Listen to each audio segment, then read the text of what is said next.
Bonjour Ilana, bonjour à toutes et à tous.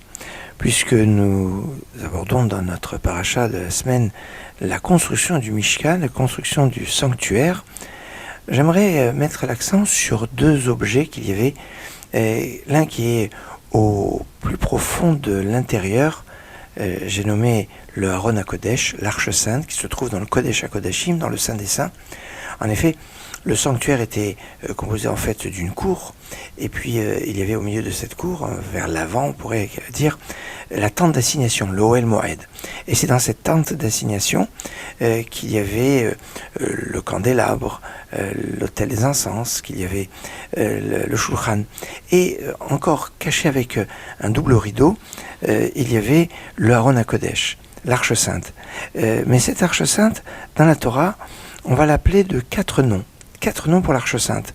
Le premier, c'est l'Arche du témoignage, Aaron Haïdout, comme on le voit dans l'Exode, chapitre 26, verset 33, 26 vers le numérique du nom de Dieu, 33, dévoilement de...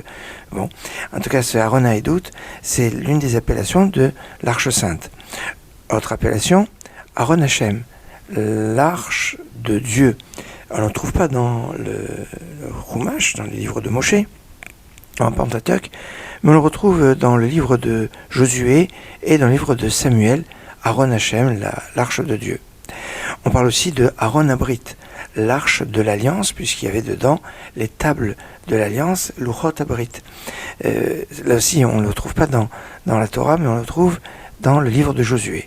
Enfin, on l'appelle aussi Aaron Elohim, l'arche de Dieu, pas avec le nom d'Hachem, du Yud-Kevavri, mais avec Elohim. On le retrouve 34 fois, dont 23 fois dans le livre de Samuel. Alors, si c'est l'objet qui était, on va dire, le plus caché, qui était dans le Kodesh HaKodashim, dans le Saint des Saints, donc protégé de nombreuses couches, il y avait un autre objet qui, lui, était à l'extérieur, dans quelque part la cour du Mishkan, c'était le Mizbeach, l'autel. Alors cet autel, il avait aussi 4 noms. On l'appelle Mizbeach HaNechoshet, l'autel d'airain, puisqu'il était recouvert d'airain, donc de Nechoshet. On l'appelle aussi Mizbeach Adama, l'autel de terre, parce qu'il était rempli de terre. Mais son revêtement, eh bien, c'était en Nechoshet. Alors un, c'est d'après ce qui le recouvrait, l'autre, c'est qui était à l'intérieur. L'autre appellation de cet autel, c'est tout simplement Mizbeach Ritzon, l'autel de l'extérieur. Pourquoi ? Parce qu'il était à l'extérieur de la tente d'assignation, en opposition à Mizbeach HaPinimi, l'autel interne, comprenez l'autel en or sur lequel on faisait brûler les encens, et qui lui était dans la tente d'assignation. Et donc, qui était à l'intérieur, et bien par opposition, il y avait le Mizbeach Ritzon, l'autel extérieur. Enfin, on pouvait aussi appeler Mizbeach Haolah, l'autel des holocaustes, notamment c'est sur cet autel qu'on faisait brûler tous les sacrifices, holocaustes et autres, mais notamment le sacrifice perpétuel de tous les matins et de tous les après-midi qu'il y a donc le Mizbeach Haolah.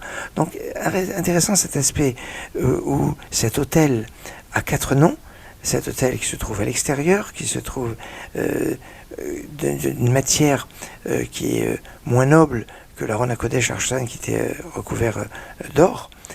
Donc il y a cet aspect, et on avait amené des sacrifices. D'un autre côté, on avait l'Arche Sainte qui, elle, est dans le Kodesh HaKodashim, dans le Saint des Saints. Cette arche pouvait avoir donc soit un lien avec le nom de Dieu de Hachem, soit de Elohim, soit du témoignage, soit de l'alliance. Un programme fort, un programme puissant de ces deux objets qu'il y avait dans le Mishkan, qu'il y avait dans le sanctuaire décrit dans notre paracha de cette semaine, paracha Teruma. Excellente journée.